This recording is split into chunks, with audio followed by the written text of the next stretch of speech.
Hey, welcome to Chapter 6. We're going to talk today about the work site and how we take care of the work site. You know, it's a real honor to work at someone's home, and we have to remember it's their home. You know, this is not a commercial site. This is not something that we take lightly. This is really what the homeowner's paying for. They're paying for us to do good work and to do it pleasantly and make them feel good at the same time. So we like to make sure there's always a job sign. If you don't see a job sign on your project, hey, bring it up to someone or go get a job sign at the office and make sure it's posted. But this tells everyone that who's working on the house. It tells the people in the community who's working here. You should have a company shirt on. Because why? It's part of how we talked about, it's part of how they experience the overall product getting installed. You know, we wouldn't want to have a Coors Light or a Pepsi, shirt on.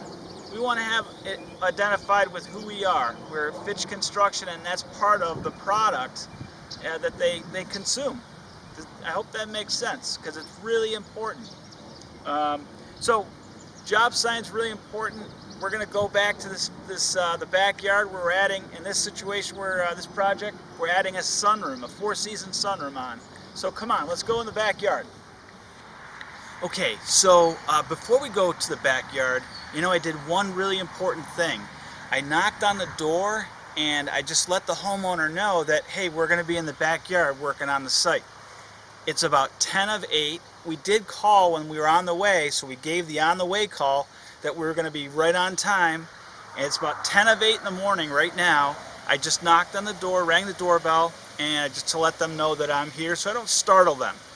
And it's not a surprise that we're here. They know a Fitch Construction vehicle is on site, and so that's really important. Make a phone call, on the way call, and when you get here, just knock on the door and let them know that you're on the site.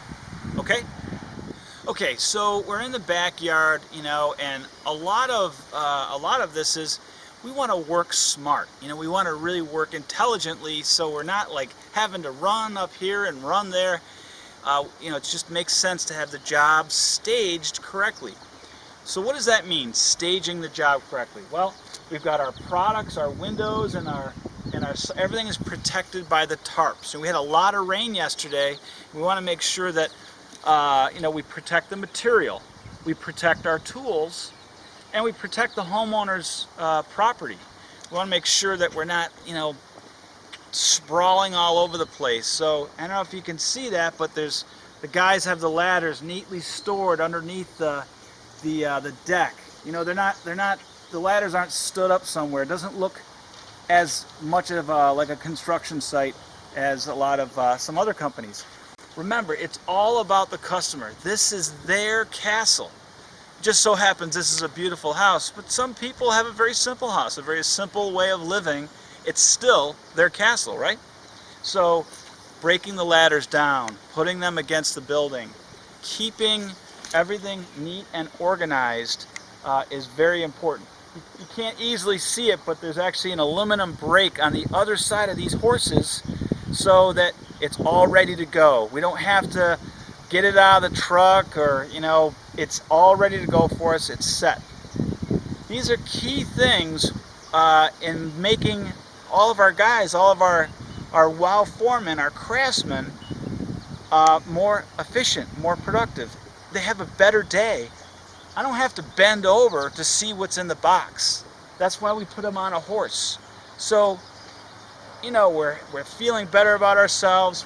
We can inventory the room or the kitchen cabinets if you're doing a kitchen remodel. It's all right there. We don't ever have to wonder where the stuff is. So that kind of talks to that. I also wanted to do a little discussion about, messes. And what I expect and how I was taught is, hey, when you make a mess, work for 15 or 20 minutes or a half an hour, stop, clean up your mess. Broom clean is what we're talking about. So that's a really big thing that a lot of folks, a lot of carpenters forget about. we get kind of piggy, and all of a sudden the work site looks like, you know, oh my gosh, what's going on? Is this a war zone? We don't really want to make it into a war zone. It's better to work for a half an hour, 45 minutes, stop, clean your mess up. Work for another half an hour, 45 minutes, 60 minutes, stop. Think ahead while you're cleaning up. Your brain, engage your brain to start thinking ahead about, oh, I got to get this ordered, or I got to pick up an extra 2x4 tonight on my way home, or I got to get this, or I got to talk with the homeowner and let them know for our WOW foreman meeting with the homeowner, I got to let them know what I'm doing. And are they going to be happy with this miter that I just did, or whatever this scenario is. But by stopping and cleaning up, it allows the brain, it allows you 5 minutes to think ahead. So it's not just the discipline of always cleaning up. While you're cleaning up, what are you doing? You're thinking ahead, right? That's that construction logic we talked about in the last chapter. We're thinking ahead, we're putting best practices into place. And so here's another little thing too. Remember, if the homeowner is waving at us, make sure we look at them and we wave at them. If the customer is within 20 feet, make sure you say hello. How you doing today? Isn't it a beautiful day? Or what's with all this rain? Or what's with all this snow? Have some little kind of conversation that you're a human being. Give them eye contact. Smile. It's part of that experience that they're getting from Fitch Construction. Very, very important. How often have you had a meal at a restaurant where it wasn't a very good waiter or waitress? They didn't spend time with you. They just were like they were to be bothered to get you a meal.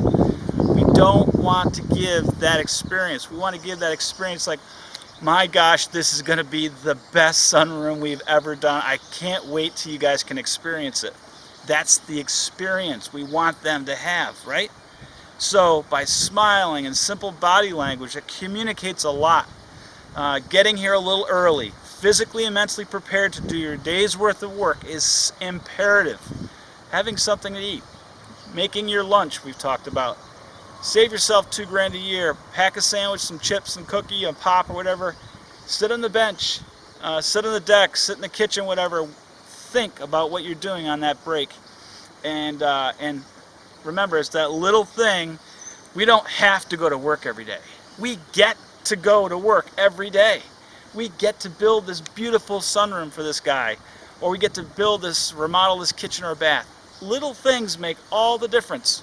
So stay focused on that. So cleaning up, just to repeat, is very important. Keeping and honoring the homeowners, our customer, our client, respecting their property, respecting the Fitch Construction property and tools, as well as your tools. Make sure your tools are sharp. Make sure your tools are prepared. Make sure you're following our Fitch list of tools, hand tools that you're supposed to be carrying.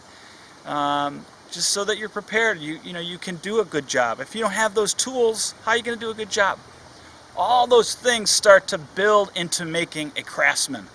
And that is what you already are, or you're on your way to becoming, is a craftsman. That's who we want representing us. We want the best, and that's why you're here. Because you're already the best, we're going to make you better. Or you're an apprentice and you're on your way to becoming a Carpenter 1, Carpenter 2, or WOW Foreman, or WOW Craftsman. So that's about what we wanted to talk about. Remember, I've got my job book. This is my employee handbook. And in my employee handbook, I've got all my instruction manuals, how to put the window in, or how to build the sunroom, or maybe the layout of the kitchen that I'm remodeling. It has all those things. It's not just a vacation request form, or do I get paid for holidays? This is a book. We're going to talk more about this in the next chapter. So you'll notice one last thing. I feel like Columbo, but no, one last thing. You'll feel like if you keep a clean work site, it's harder for subcontractors to leave a mess. Does that make sense? So if you have a clean work site and the plumber comes through and he's got all his sawdust and chips and pieces of pipe, and then, all right, we'll see you later, Hank. whoa, hey, before you leave there, Mr. Plumber, could you just clean up? You know, if you don't have a vacuum cleaner, there's one right here. There's a broom and a mop, and there's a bag, a construction, a waste facility. You can put all your waste in that trash barrel. They start to understand that you're a little bit different, that you want a clean work site, and at the end of the day, when the homeowner comes back and they see a broom clean new sunroom, and you have that wow meeting with them, it's, oh, they get to really start to enjoy, and they see that, wow, this guy's an articulate, detailed craftsperson that loves what they do. And that's what we want. That's the experience, the overall experience that homeowners really like. They like people that clean up after themselves. They like people that are on time. They like people that do what they say that they're going to do.